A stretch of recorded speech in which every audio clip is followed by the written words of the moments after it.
Shalom, kita berjumpa lagi dalam part ketiga seri pelajaran prabaptisan. Kita masih meneruskan bab 1. Saat ini kita masuk di bagian kedua dari bab 1. Ingat, bagian pertama adalah dosa dan hukuman. Tentang dosa dan hukuman. Jadi dosa dan hukuman itu couple, tidak bisa dipisahkan. Ada dosa pasti ada hukuman. Hukuman adalah akibat dosa. Dan di bagian kedua ini kita masuk di subjudul yang berbunyi usaha manusia sia-sia. Jadi bab 1 bagian pertama kemarin dosa dan hukuman. Bagian kedua usaha manusia sia-sia. Mengapa ada istilah usaha manusia sia-sia? Kita membaca dalam surat Efesus pasal yang kedua, surat Paulus kepada jemaat Efesus pasal yang kedua ayat 8 dan 9. Bunyinya seperti begini. Sebab oleh anugerah kamu telah diselamatkan melalui iman. Sekali lagi, sebab oleh anugerah kamu telah diselamatkan melalui iman. Jadi anugerah itu kita mendapatkannya melalui iman. Dan hal itu bukanlah dari kamu. Itu karunia Elohim. Jadi ayat 8 berkata bahwa kita diselamatkan karena kita menerima anugerah. Dan salurannya adalah iman. Jadi itu bukan dari kita, tetapi dari Elohim, dari Tuhan, sebagai sebuah karunia. Ayat yang 9. Bukan dari perbuatan, supaya tidak seorang pun dapat bermegah. Jadi ditegaskan di ayat yang ke-9 bahwa itu bukan dari perbuatan, bukan hasil perbuatan. Jadi karunia atau anugerah itu bukanlah hasil dari perbuatan, supaya tidak seorang pun dapat bermegah. Jadi dari ayat ini kita menemukan bahwa kita diselamatkan bukan karena perbuatan kita, tetapi karena anugerah. Menjadi pertanyaan mengapa usaha manusia itu gagal, sehingga Tuhan memberikan anugerah. Sebab jika usaha manusia tidak gagal, tentu tidak muncul yang namanya anugerah. Bisa dimengerti ya? Jadi mengapa Tuhan memberi anugerah? Karena usaha manusia itu gagal atau tidak menemukan hasil. Sekarang kita berpikir mengapa usaha manusia itu gagal. Ada dua hal yang menyebabkan usaha manusia gagal. Yang pertama, manusia tidak berdaya mengatasi dosa. Jadi mengapa usaha kita itu selalu gagal? Sebab yang pertama, manusia tidak berdaya mengatasi dosa. Orang yang berdosa itu bisa digambarkan seperti orang yang sedang tenggelam di dalam lumpur. Bukan di dalam air, tetapi di dalam lumpur. Mungkin Anda pernah melihat orang yang tenggelam dalam lumpur yang menghisap. Nah, semakin orang itu bergerak, semakin dia berusaha untuk keluar dari lumpur itu, dia semakin akan terhisap. Lumpur itu akan semakin mudah menghisap dia. Yang dia perlukan adalah seseorang di luar lumpur itu yang bisa mengulurkan tangan atau kayu atau tali untuk menarik dia keluar. Dan orang itu disebut juru selamat. Ya, jadi orang yang berdosa digambarkan seperti orang yang terjebak di dalam lumpur yang menghisap. Semakin dia bergerak, semakin dia terhisap, semakin dia akan tenggelam. Jadi aturan, peraturan tidak bisa menyelamatkan orang itu. Mungkin saja ada orang yang berkata kepada orang itu, kamu sih tidak dengar-dengaran kepada orang tua sehingga kamu jatuh dalam lumpur ini. Sekarang pertanyaannya, bisakah dengan dia dengar-dengaran dia dikeluarkan dari lumpur? Tidak bisa, saudara. Dia harus dikeluarkan dari lumpur dulu, baru dia bisa mentaati orang tuanya. Meskipun dia mau mentaati orang tuanya, karena dia masih ada di dalam lumpur, dia nggak bisa melakukannya. Jadi hal pertama yang harus dilakukan pada orang ini adalah dia harus diselamatkan dulu. Dia harus ditarik keluar dari lumpur. Sebab apa? Sebab dia tidak bisa mengeluarkan dirinya sendiri. Itu gambaran yang mungkin bisa menjelaskan kepada kita mengapa manusia itu usahanya selalu sia-sia. Karena manusia tidak berdaya mengatasi dosa. Sebab apa, saudara? Dosa itu lebih dari sekedar kesalahan. Mengapa manusia tidak berdaya mengatasi dosa? Sebab dosa itu lebih dari sekedar kesalahan. Bedanya apa? Kesalahan akan cenderung kita hindari. Sekali lagi, kesalahan cenderung kita hindari. Kalau Anda salah melakukan sesuatu yang mengakibatkan Anda dirugikan, maka Anda akan berusaha untuk tidak mengulangi kesalahan itu. Betul kan, saudara ya? Supaya Anda tidak menderita kerugian. Tetapi tidak demikian dengan dosa. Dosa tidak sekedar kesalahan. Lebih dari sekedar kesalahan. Justru manusia cenderung mengulangi dosa. Bukan cenderung tidak mengulangi dosa, tetapi cenderung mengulangi dosa. Kalau kita salah memotong sesuatu, misalnya ibu-ibu memotong bawang dan salah, lalu kena di tangannya, di jarinya, maka dia akan berikhtiar, saya tidak akan salah potong lagi sehingga kena di jari. Tetapi tidak demikian dengan orang yang berdosa. Lihat saja orang yang berjudi, saudara. Dia ditangkap berkali-kali, narkoba ditangkap berkali-kali. Mereka tidak pernah jera. Mungkin mereka masuk penjara, di penjara pun mereka akan mengulangi dosa itu. Bahkan mereka berdagang narkoba dari dalam penjara. Ini sebuah gambaran bahwa dosa lebih dari sekedar kesalahan. Jadi kita menemukan mengapa manusia gagal. Yang pertama, sebab manusia tidak berdaya mengatasi dosa. Mengapa tidak berdaya? Karena dosa itu lebih dari sekedar kesalahan. Itu alasan pertama mengapa usaha manusia sia-sia. Alasan yang kedua, mengapa usaha manusia itu sia-sia? Karena tuntutan dosa terlalu besar. Sekali lagi, tuntutan dosa terlalu besar. Maksudnya begini, bahkan dosa-dosa yang kecil sekalipun itu akan dituntut dengan luar biasa oleh penghakiman terhadap dosa. Kita membuka satu ayat firman Tuhan dalam Injil Matius, pasal yang kelima, ayat yang ke-22. Mari perhatikan ayat ini. Matius pasal yang kelima, ayat yang ke-22. Berbunyi demikian. Namun aku berkata kepadamu bahwa setiap orang yang menjadi marah tanpa sebab terhadap saudaranya, dia pantas berada dalam hukuman. Dan siapa yang berkata kepada saudaranya raka atau sebuah makian, ya, dia pantas berada di hadapan Sanhedrin. Dan siapa yang berkata dungu, jadi ngatain orang dungu, dia pantas berada dalam api neraka. Ini diucapkan oleh Yesus sendiri yang memberi gambaran tentang bagaimana beratnya hukuman dosa, bahkan terhadap kesalahan-kesalahan yang secara umum kita anggap kecil. Digambarkan di situ orang yang marah terhadap saudaranya tanpa sebab. Jadi bukan marah, itu tidak boleh, ya. Marah tanpa sebab, ia pantas berada dalam hukuman.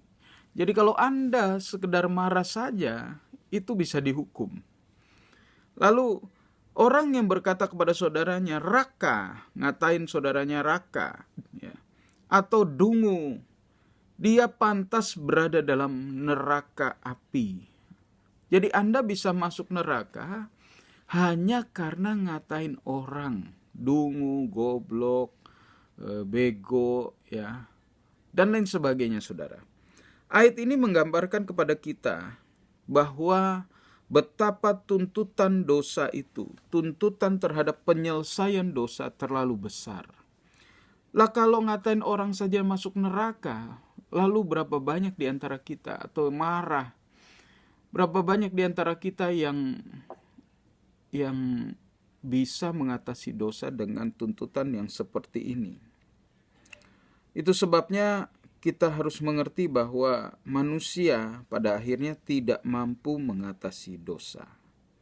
Coba kita melihat dalam 1 Petrus pasal yang kedua. Saudara, mari kita membuka dalam 1 Petrus pasal yang kedua, ayat yang ke-24. 1 Petrus pasal 2 ayat 24.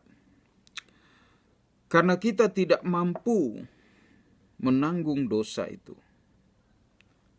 Kita tidak mampu menyelamatkan diri kita sendiri, maka harus ada seseorang yang menanggungnya.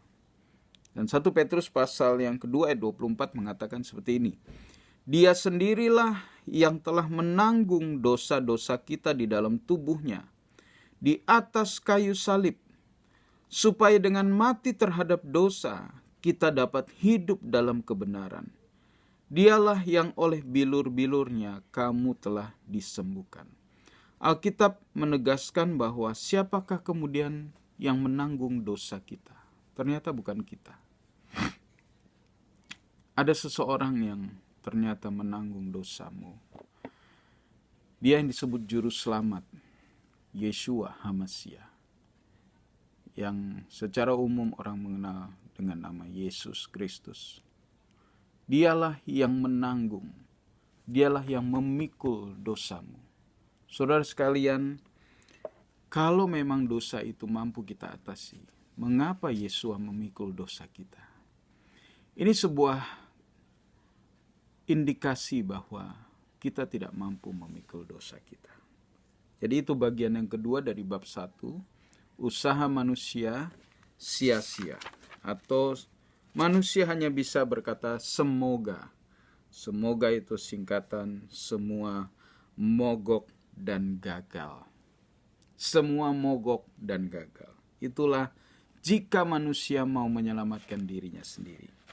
Nah, bagian yang ketiga, kita masuk ke bagian yang ketiga, yaitu Yeshua satu-satunya jalan keselamatan. Tadi kita menemukan bahwa usaha manusia sia-sia. Tapi puji Tuhan, Bapa tidak membiarkan manusia menemukan deadlock, mengalami jalan buntu. Bapa tidak membiarkan umat manusia ada dalam jalan buntu, tetapi dia memberikan jalan. Siapakah jalan itu? Yaitu Putra Tunggal Bapa, yang diserahkan bagi dunia untuk menjadi tumbal dosa.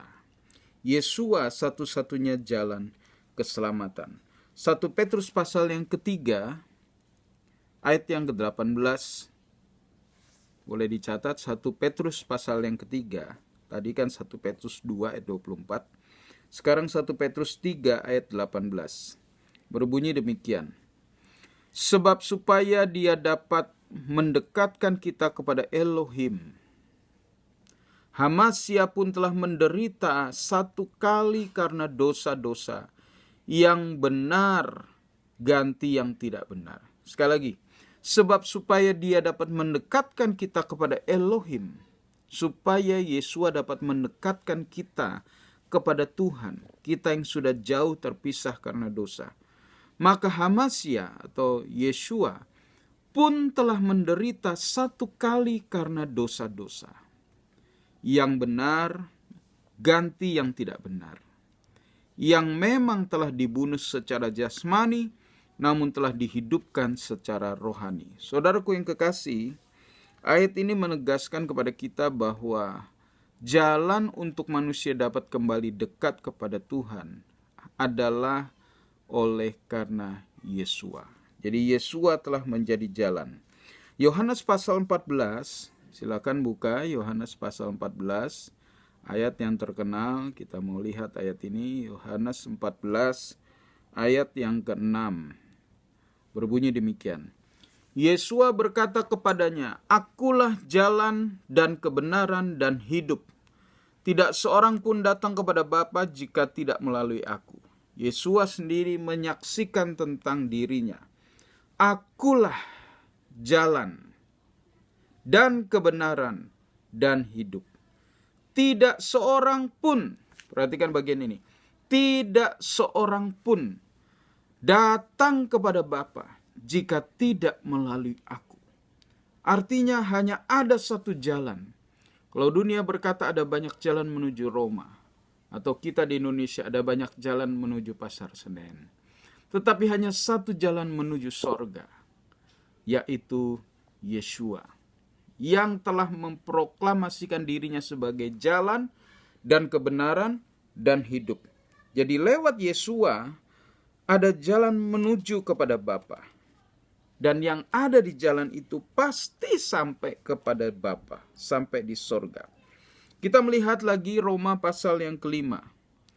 Silakan buka surat Roma pasal yang kelima ayat 15. Dan kemudian kita akan membaca ayat 17. Atau 15, 16, 17. Dengarkan ayat 15.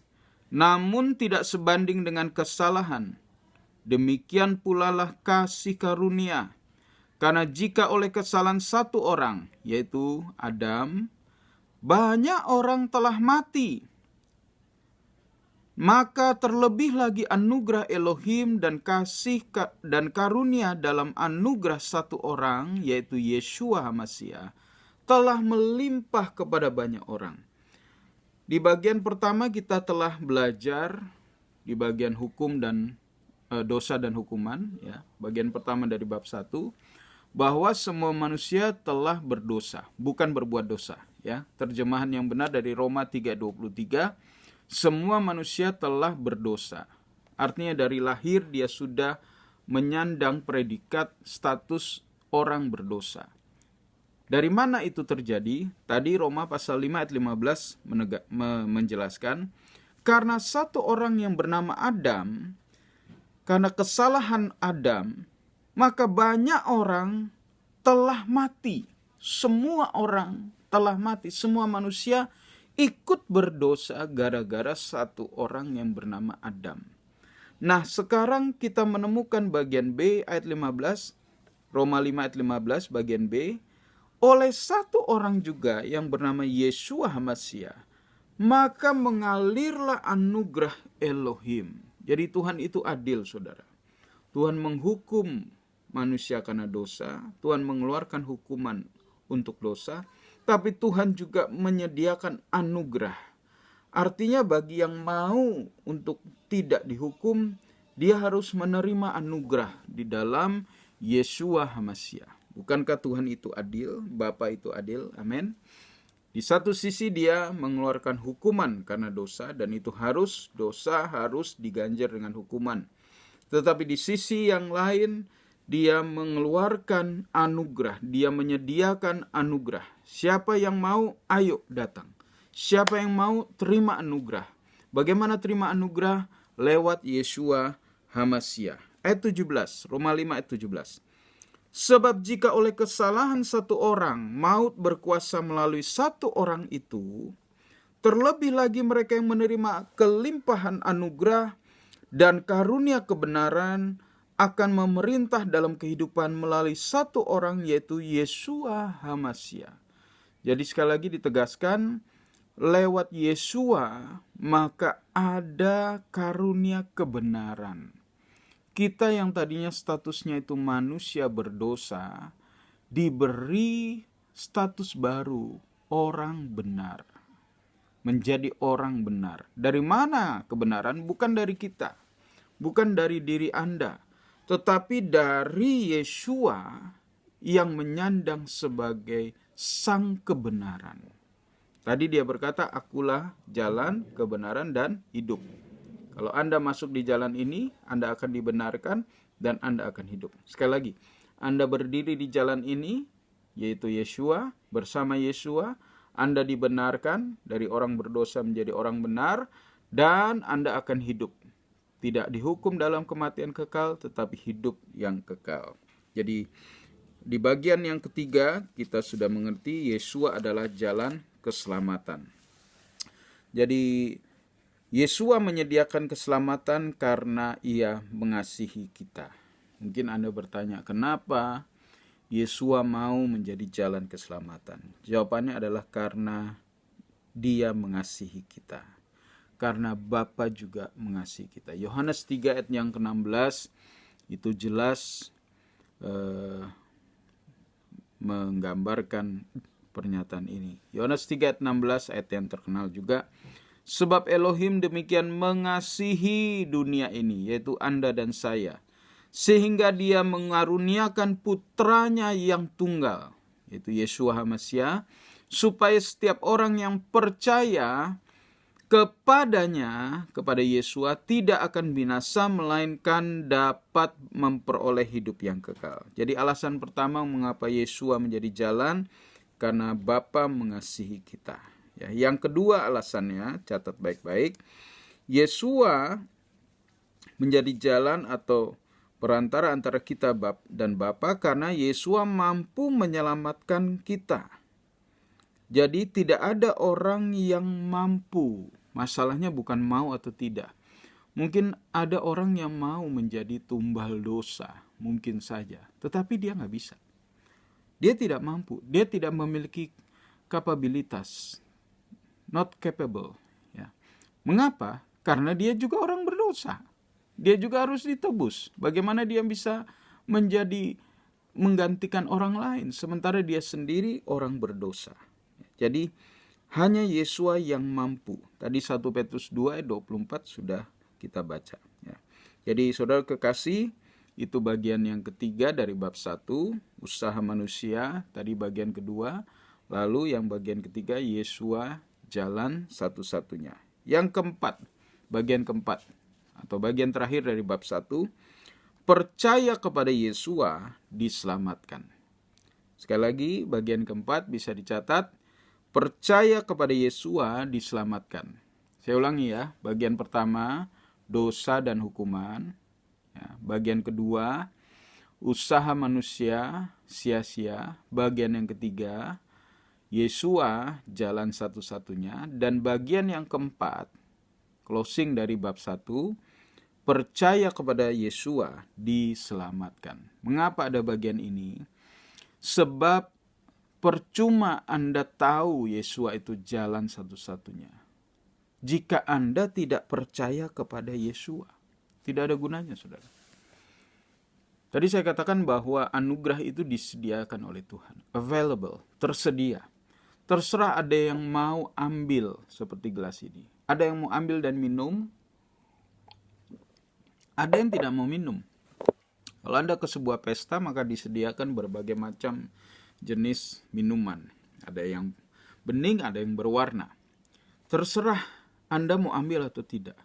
Kalau Anda tidak mau ambil juga tidak ada yang paksa. Kalau Anda mau ambil, terserah Anda minum sampai kenyang. Bahkan mungkin bisa bawa pulang.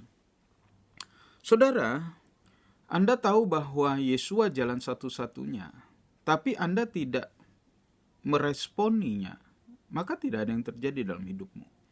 Bagaimana sesuatu terjadi atau Anda diselamatkan? Yaitu Anda harus percaya. Kita membaca Yohanes 3 ayat 16 tadi, ada satu kata kunci di situ, bagian B, supaya setiap orang yang percaya, setiap orang. Jadi ini pilihan setiap orang. Ini pilihan orang per orang, bukan keluarga per keluarga, kelompok per kelompok. Anda bisa saja termasuk orang Kristen, tapi Anda bisa juga tidak percaya, sebab belum tentu orang Kristen itu percaya Yeshua. Mungkin saja Kristen karena keturunan, Kristen karena tradisi, Kristen karena Anda punya pasangan hidup Kristen, Anda menghormati dia, Anda ke gereja, KTP-mu Kristen, tapi belum tentu Anda percaya, atau Anda percaya tetapi nggak sungguh-sungguh. Anda tidak punya hubungan yang pribadi dengan Yeshua. Maka kata kunci dalam Yohanes 3 ayat 16, supaya setiap orang yang percaya kepadanya tidak akan binasa, melainkan dapat memperoleh hidup yang kekal. Jadi passwordnya adalah percaya. Kalau Anda punya kartu ATM, tapi Anda tidak punya passwordnya, maka apapun yang ada dalam tabungan itu, rekening itu tidak dapat Anda tarik 1 rupiah sekalipun. Anda harus tahu passwordnya. Password untuk masuk surga adalah percaya kepada Yeshua HaMasyiah. Efesus 2 ayat 8 dan 9 tadi, kita ulangi lagi. Efesus 2, yang pertama tadi kita baca, ayat 8. Paulus berkata, sebab oleh anugerah kamu diselamatkan melalui iman, dan hal itu bukanlah dari kamu, itu adalah karunia Elohim, bukan dari perbuatan, supaya tidak seorang pun dapat bermegah. Kita tambahkan Efesus pasal yang pertama, boleh dicatat Efesus 1 ayat yang ke-13. Efesus 1 ayat 13 bunyinya begini, di dalam Dia pula kamu yang mendengar firman kebenaran. Sekali lagi, di dalam Dia pula kamu yang mendengar firman kebenaran. Hari ini Anda mendengar firman kebenaran, yaitu Injil keselamatanmu. Di dalam Dia pula, karena kamu percaya, atau karena percaya, kamu telah dimeteraikan dengan Roh Kudus dari suatu janji, yang merupakan jaminan warisan kita hingga penembusan kepemilikan sebagai pujian kemuliaannya. Perhatikan saja pasal 1 surat Efesus ayat 13 bagian B. Karena percaya kamu telah dimeteraikan dengan Roh Kudus. Jadi kita menemukan lagi kata kunci percaya. Artinya untuk diselamatkan tidak ada jalan lain selain Anda percaya. Hidup kekal atau keselamatan adalah hadiah, karunia, anugerah dari Elohim, dari Bapa, yang diterima dengan iman melalui percaya. Jadi jika Anda percaya, Anda beriman, maka Anda akan menerima karunia itu. Jika tidak, ya tidak. Di bagian terakhir ini saya ingin mengajukan beberapa pertanyaan kepada Anda, untuk Anda jawab secara pribadi. Ya, ada 3 pertanyaan yang harus didengar atau dipertanyakan kepada orang-orang yang ingin menerima hidup yang kekal. Yang pertama, saudara, boleh dicatat, apakah saudara percaya dan mengaku bahwa saudara adalah orang berdosa? Pertanyaan pertama, apakah Anda percaya dan mengaku bahwa Anda adalah orang berdosa? Silakan jawab, apakah Anda mengaku Anda orang berdosa?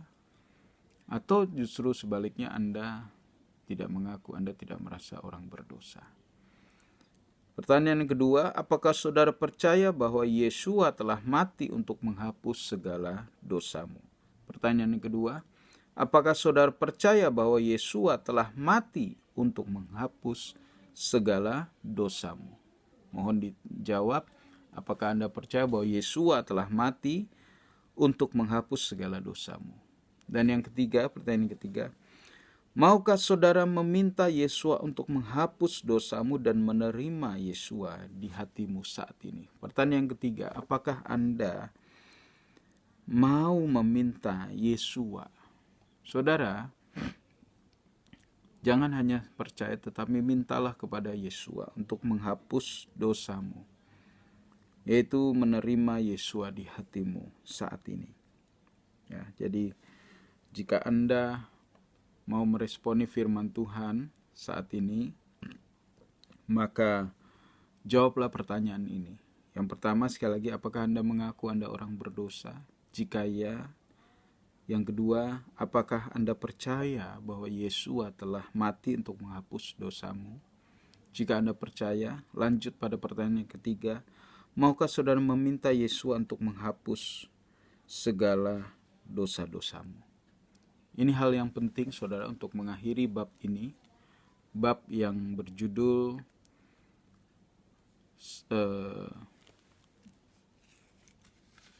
anugerah keselamatan. Bab yang berjudul keselamatan. Jadi kita sudah belajar 4 bagian dari bab pertama yang berjudul keselamatan. Saya ulangi, yaitu dosa dan hukuman.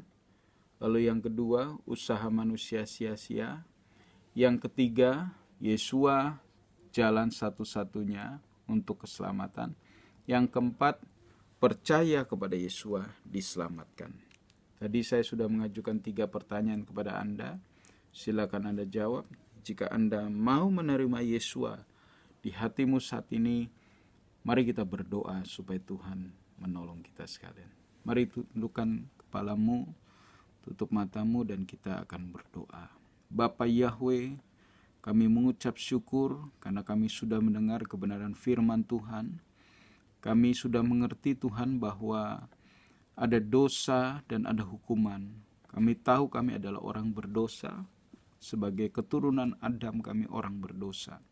Dan segala usaha kami tidak akan berhasil untuk kami diselamatkan. Namun kami mengucap syukur bahwa Yeshua telah menjadi jalan satu-satunya bagi kami. Untuk kami dilepaskan dari dosa. Dan hari ini Tuhan, Engkau melihat anak-anak-Mu yang telah mengambil keputusan untuk menerima Yeshua sebagai Tuhan dan Juru Selamat. Dan meminta untuk Yeshua menghapuskan dosa-dosa mereka. Aku berdoa untuk mereka Tuhan di dalam nama Yeshua. Tuhan kiranya melawat mereka secara pribadi. Tuhan kiranya masuk dalam hati mereka. Tuhan tinggal di dalam hati mereka. Tuhan menjadi Tuhan dalam hidup mereka. Penguasa tunggal hidup mereka. Tuhan mengampuni dan menghapuskan setiap dosa anak-anak-Mu Tuhan.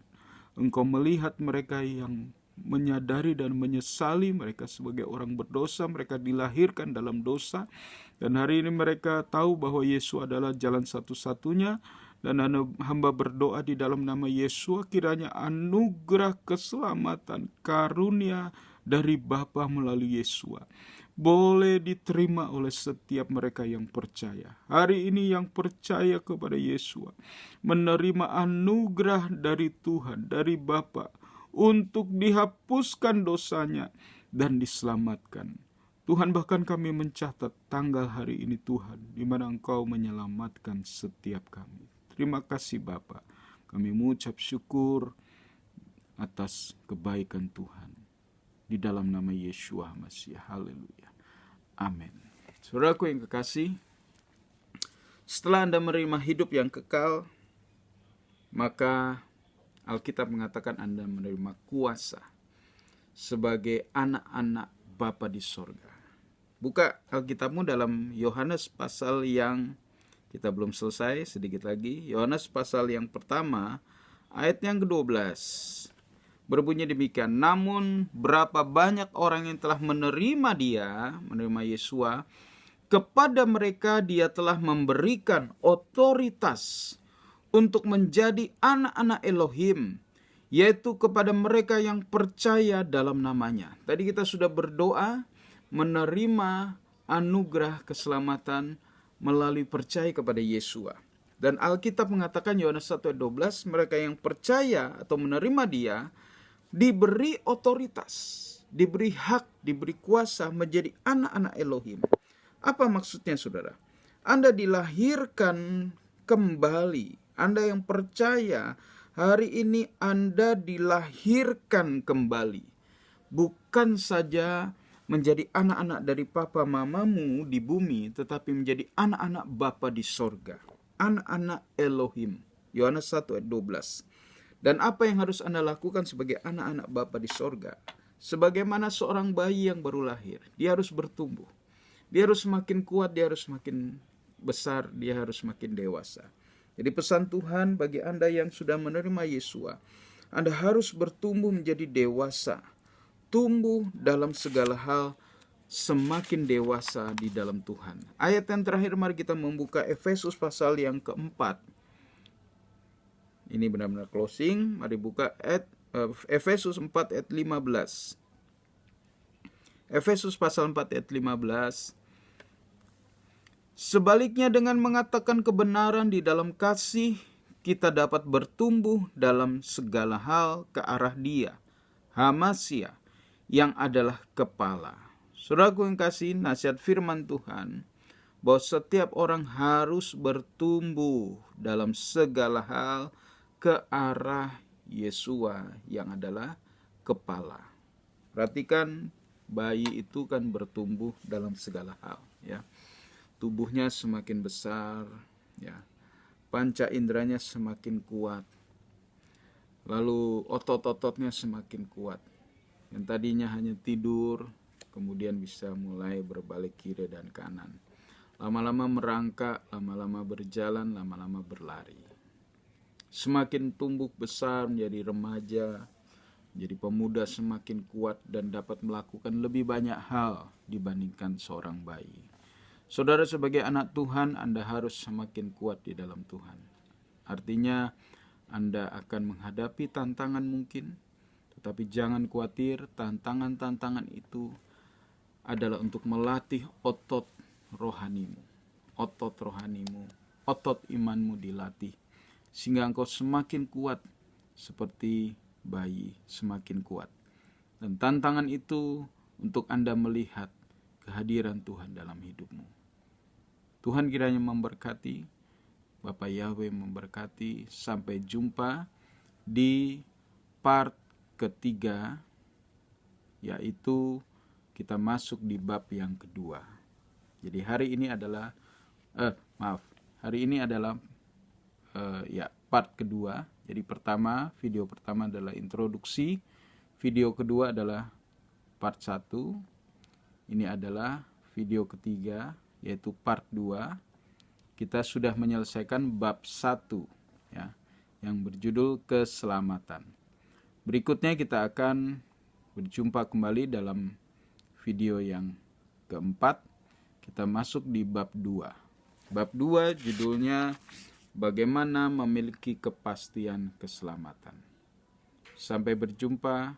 Shalom.